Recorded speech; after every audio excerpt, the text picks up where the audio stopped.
తెలంగాణలో రాజకీయ వాతావరణ హెచ్చరిక.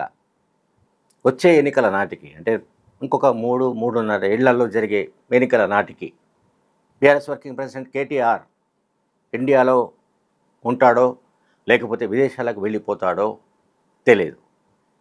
ఇది తెలంగాణలో రాజకీయ వాతావరణ హెచ్చరికగా మంత్రి పొంగులేటి శ్రీనివాసరెడ్డి ఖమ్మంలో చెప్పాడు.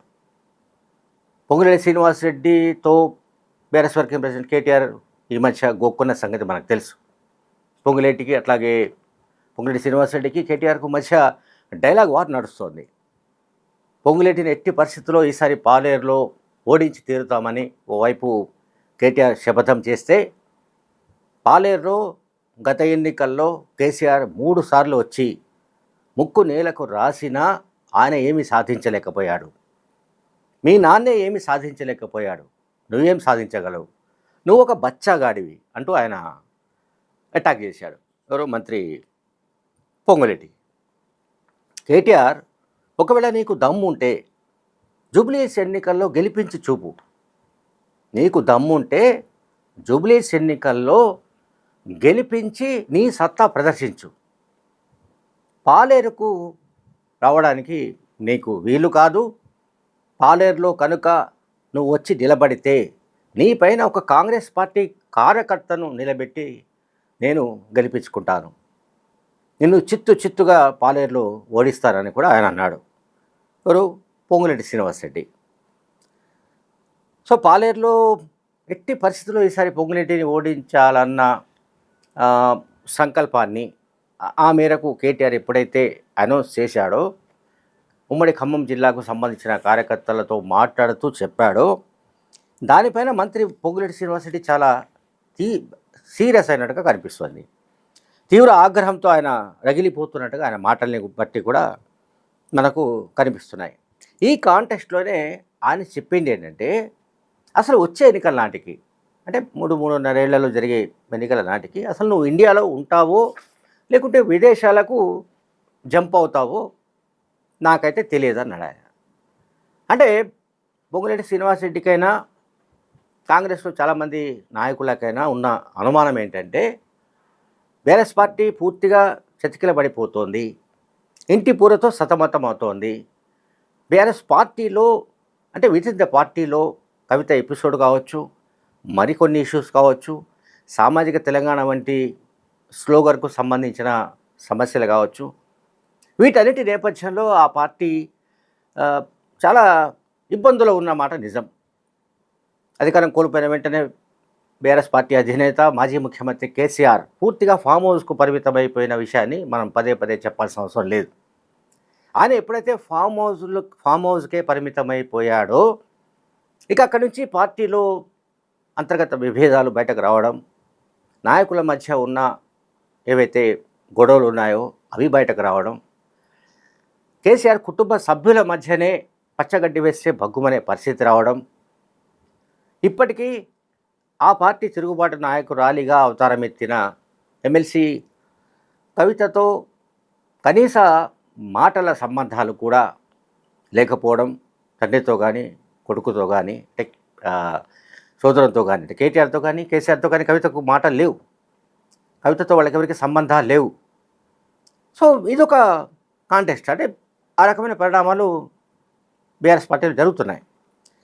ఈ పరిణామాల నేపథ్యంలో కేటీఆర్ రంకెలు వేయడం, లేకపోతే పాలేరులో నేను ఓడిస్తా, ఫలానా చోట ఫలానా వ్యక్తిని ఓడిస్తా, ఈ రకమైన కామెంట్స్ వల్ల అవతలి వాళ్లకు కేటీఆర్ను ఎంత తిట్టాలో అన్ని రకాలుగా తిట్టే విధమైన ఆస్కారాన్ని కేటీఆర్ స్వయంగా ఇస్తున్నట్లు మనకు కనిపిస్తోంది.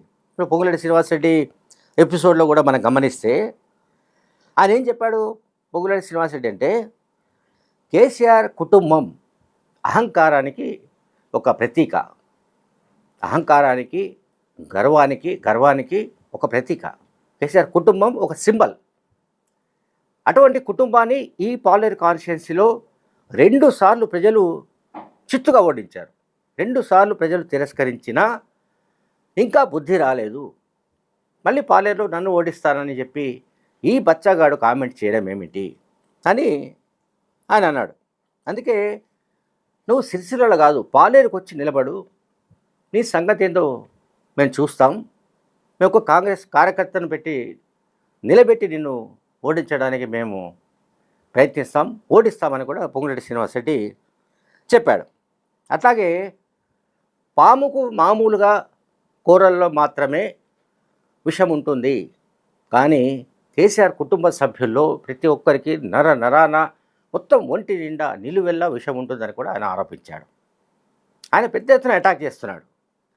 ఎందుకంటే కేటీఆర్ పాయింట్అవుట్ చేసి, అంటే పొంగులేటి శ్రీనివాసరెడ్డి బీఆర్ఎస్లో ఉన్న కాలంలో పొంగులేటి శ్రీనివాసరెడ్డికి కేసీఆర్కు మధ్య స్నేహం కొనసాగింది.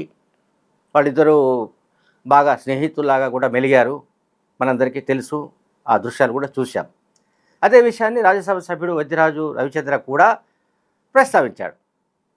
అదే బచ్చగాడితో నువ్వు స్నేహం చేయలేదా, లేకుంటే అదే బచ్చగాడితో నువ్వు తిరగలేదా, ఆ సమయంలో మరి అతను బచ్చగాడనే విషయం నీకు తెలియలేదా అంటూ వద్దిరాజు రవిచంద్ర కూడా ఆయన సరే కేటీఆర్ను సపోర్ట్ చేస్తూ పొంగులేటిని వ్యతిరేకిస్తూ మాట్లాడుతున్నప్పటికీ ఈ బచ్చగాడు అనే పదం మాత్రం ఆయన నోటి నుంచి కూడా వస్తుంది. చివరకు కేటీఆర్ ఒక బచ్చగాడేమో అనే రాజకీయ పరిశీలకులు మాట్లాడే విధంగా, రాజకీయాల్లో చర్చ జరిగే విధంగా ఒక వాతావరణం ఏర్పడుతున్నట్లుగా కనిపిస్తుంది. సరే, ఇక మళ్ళీ మనం అమెరికా విషయానికి రావాలి. అమెరికాకు సంబంధించిన విషయంలో, విదేశాలకు సంబంధించిన విషయంలో పొంగులేటి శ్రీనివాసరెడ్డి మాట్లాడిన దాంట్లో ఒక బేస్ ఉంది. గతంలో ఐ థింక్ 2018 ఎన్నికల సందర్భంలో అనుకుంటా సోమాజిగూడ ప్రెస్ క్లబ్లో మీడియాతో మాట్లాడుతున్నప్పుడు కూడా కేటీఆర్ ఒక మాట అన్నాడు. బహుశా ఆయన కాకతాళీగా అని ఉంటాడు. ఎవరైనా సరే అధికారం రుచి మరిగిన వ్యక్తులు అంత త్వరగా అధికారాన్ని వదులుకోవడానికి సిద్ధంగా ఉంటారు. అధికారం కోల్పోతే ఎంత మనోవేదనకు గురవుతారో మనం ఇప్పుడు ప్రాక్టికల్గా కేసీఆర్ను, కేటీఆర్ను, లేకపోతే హరీష్ రావును, ఆ పార్టీకి సంబంధించిన అనేక మంది ప్రముఖులు చూస్తున్నాం. వాళ్ళెంత మనస్తాపానికి గురవుతున్నారో, వాళ్ళెంత లోన కుమిలిపోతున్నారో కూడా చూస్తున్నాం. సో కేటీఆర్ విషయానికి వస్తే అప్పట్లో అంటే చెప్పే 2018 అనుకుంటా, ఐ థింక్ 2018లో సోమాజిగూడలో మెట్టి ప్రెస్ కార్యక్రమంలో మాట్లాడుతూ కూడా ఆయన చెప్పింది ఏంటంటే, మేము కూడా ఓడిపోతే మేము ఖచ్చితంగా గెలిచి తీరుతాం, అధికారంలోకి వస్తాం. ఇన్ కేస్ ఒకవేళ ఓడిపోతే నేను అమెరికాకు వెళ్తాను, నా పని నేను చేసుకుంటాను అని ఆయన కాకతాళీయంగా మాట్లాడిన విషయాన్ని కూడా కొంతమంది రాజకీయ పరిశీలకులు ఇప్పుడు గుర్తు చేస్తున్నారు. అంటే ఆయన మనసులోని మాట బయట పడినట్లుగా కొంతమంది కామెంట్ చేస్తున్నారు అప్పట్లో. అంటే గతంలో మనం చూస్తే, అంటే ఎలక్షన్స్ క్యాంపెయిన్లో కేసీఆర్కు ఆ ట్రిక్ ఉంది. కేసీఆర్కు ఏం ట్రిక్ ఉంది? ఒకవేళ నన్ను మీరు ఓడిస్తే నేను వెళ్ళి ఇంట్లో పడుకుంటా, నేను చేయగలిగింది ఏం లేదు, నేను ఫామ్ హౌస్లో పడుకుంటా, కనుక గెలిపించకపోవడం అనేది మీ బాధ్యత అని కేసీఆర్ అంటుండేవాడు. కేసీఆర్ ఎలక్షన్ క్యాంపెయిన్లో ప్రజల్ని తన వైపుకు హైజాక్ చేయడం కోసం ఆయన అటువంటి ట్రిక్స్ చేసేవాడు. కానీ కేటీఆర్ అటువంటి ట్రిక్కులు చేస్తే పెద్దగా ఫలించే అవకాశాలు లేవు. బహుశా గతంలో కేటీఆర్ చేసిన వ్యాఖ్యల్ని దృష్టిలో పెట్టుకొనో, లేకపోతే ఇప్పుడు ఆ పార్టీలో జరుగుతున్న అనేక పరిణామాలను దృష్టిలో పెట్టుకొనో, మొత్తం మీద పొంగులేటి శ్రీనివాసరెడ్డి చేసిన కామెంట్స్ చాలా హాట్గా కనిపిస్తున్నాయి తెలంగాణ పాలిటిక్స్లో. వచ్చే ఎన్నికల నాటికి నువ్వు ఇండియాలో ఉంటావో, విదేశాలకు చెక్కేస్తావో అని అంటే చాలా పెద్ద అర్థం, అది చాలా పెద్ద మాట. అంటే ఇప్పుడు కేసీఆర్ తర్వాత బీఆర్ఎస్ పార్టీ మొత్తాన్ని నడుపుతున్న వ్యక్తి, ఆ పార్టీని భుజాన ఎత్తుకున్న వ్యక్తి కేటీఆర్. సో కేటీఆర్ అటువంటి ప్రయత్నాలు చేస్తాడని నేనైతే అనుకోవడం లేదు. ఆయన ఈ రాష్ట్రంలోనే ఉంటాడని, తెలంగాణ రాజకీయాల్లోనే కొనసాగుతాడని నేనైతే అనుకుంటున్నాను పర్సనల్గా. Thank you very much.